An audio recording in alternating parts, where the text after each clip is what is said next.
माँ बस थोड़ा सा पानी पी लो। मैंने चूल्हा जलाया है, अभी थोड़ा गर्म सूप बना देती हूँ, तुम ठीक हो जाओगी ना माँ। स्नेहा बेटी, तूने कुछ खाया?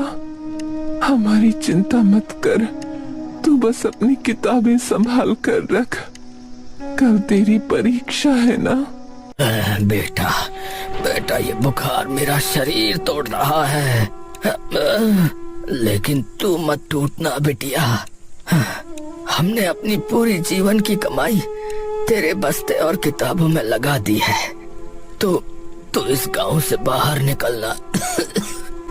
यहाँ इलाज नहीं, सिर्फ मौत मिलती है बेटा। पिताजी, मैं कहीं नहीं जाऊंगी, मैं शहर के बड़े डॉक्टर को बुलाकर लाती हूँ, वो आपको सुई लगाएंगे तो आप कल सुबह तक ठीक हो जाएंगे। नहीं बेटा, शहर के डॉक्टर हम गरीबों के लिए नहीं होते, और इस गांव का डॉक्टर रमेश, वो बिना पैसों के बात भी नहीं करता। हमारे पास उसे देने के लिए अब कुछ नहीं बचा। तभी अचानक माँ का हाथ स्नेहा के हाथ से छूट जाता है। स्नेहा उन्हें झकझोरती है, लेकिन कोई हलचल नहीं होती।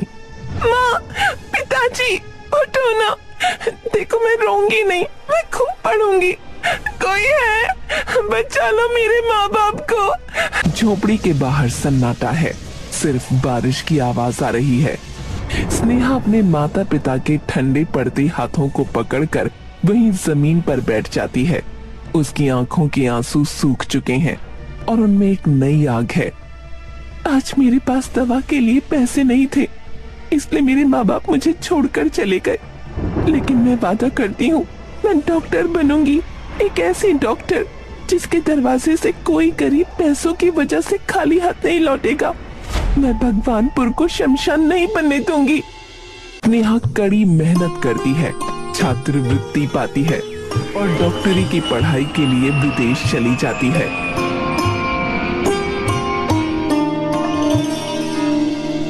विदेश का एक मेडिकल कॉलेज का गार्डन राहुल और स्नेहा बैठे हैं। स्नेहा, तुम हमेशा इतनी गंभीर क्यों रहती हो? अपनी पढ़ाई के अलावा तुम कुछ सोचती नहीं? राहुल, मेरी खामोशी के पीछे एक बहुत बड़ी कहानी है। मेरे माता पिता ने मुझे यहाँ तक पहुँचाने के लिए अपनी जान दे दी। क्या मतलब? क्या हुआ था उन्हें? वो दोनों मामूली बुखार और इलाज की कमी से मर गए। हमारे गांव में कोई डॉक्टर नहीं था जो गरीबों का दर्द समझे। तभी मैंने तय किया था कि मैं डॉक्टर बनकर वापस अपने गांव जाऊंगी। राहुल, क्या तुम मेरा साथ दोगे? मैं वहां जाकर मुफ्त या बहुत कम पैसों में इलाज करना चाहती हूँ। बिल्कुल स्नेहा, मैं एक मनोचिकित्सक हूँ और तुम एक फिजिशियन। हम मिलकर लोगों का दुख दूर करेंगे। सुनो, ये दवाई तुम सामने वाले दवाई की दुकान से खरीद लो भानु, तुम्हारा बुखार ठीक हो जाएगा। ठीक है? आपकी फीस कितनी हुई डॉक्टर साहब? बस 500 रुपए। क्या 500 रुपए? इतना पैसा हम गरीबों से क्यों ले रहे हैं डॉक्टर साहब? अरे तुम्हें ये 500 रुपए महंगे लग रहे हैं भानु? हैं? 200 रुपए का किराया लगाकर शहर जाओगे और वहाँ से 1000 रुपए की फीस और हजारों रुपए की दवाइयाँ खरीद कर वापस आओगे ना, तो कैसा लगेगा सोचो। अगर तुम्हें यही पसंद है तो अगली बार से मैं तुम्हारा इलाज ही नहीं करूंगा।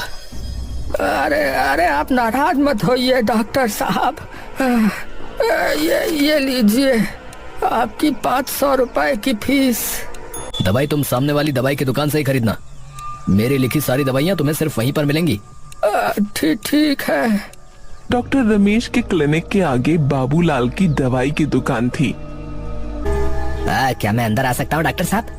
आओ आओ बाबूलाल, तुम्हारा इंतजार कर रहा था। बताओ कैसा चल रहा है तुम्हारा दवाइयों का धंधा? आपकी मेहरबानी है डॉक्टर साहब, आपकी दया दृष्टि से इस हफ्ते 3 गुना ज्यादा फायदा हुआ है दवाइयों से।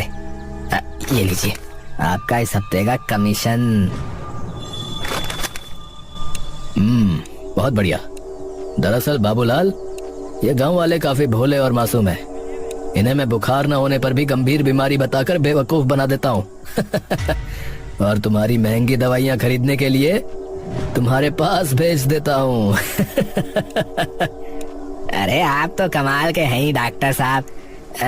पर एक बात मुझे समझ में नहीं आती, वो कंजूस गांव वाले राशन के 1 किलो सामान पर भी मोल भाव करते, लेकिन ना आपसे फीस के लिए मोल भाव करते और ना ही मेरी दवाइयों के लिए। आखिर माजरा क्या है?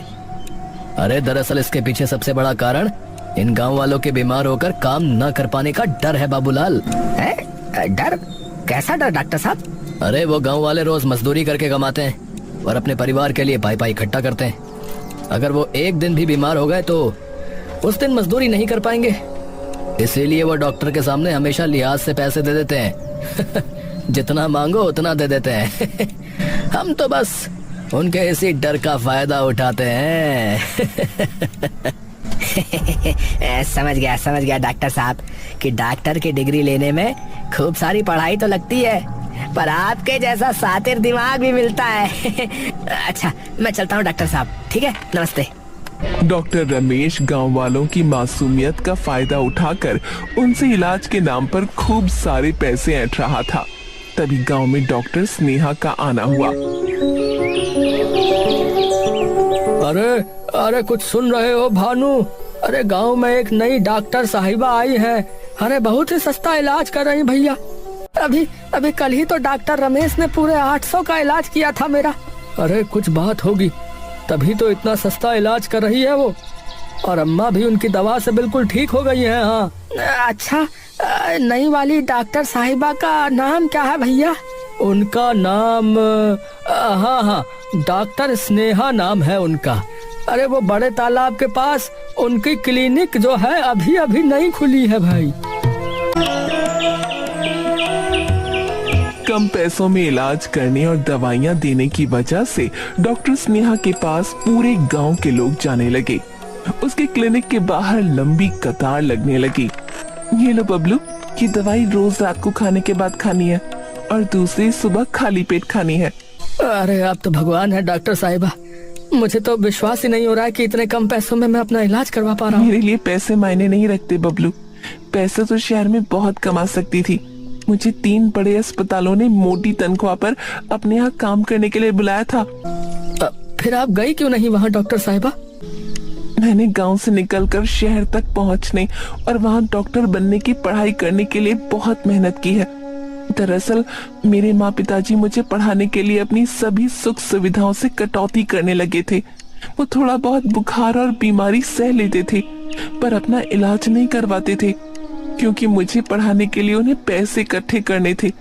इसी कश्मकश में एक दिन दोनों ही गंभीर बीमारी से चल बसे।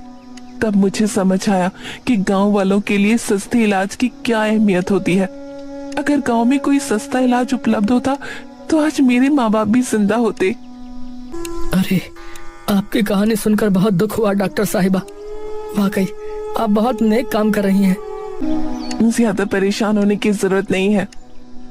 ये दवाई 3 दिनों की है, उसके बाद एक बार आकर मुझे दिखा देना, ताकि मुझे यकीन हो जाए कि तुम पूरी तरह ठीक हो चुके हो।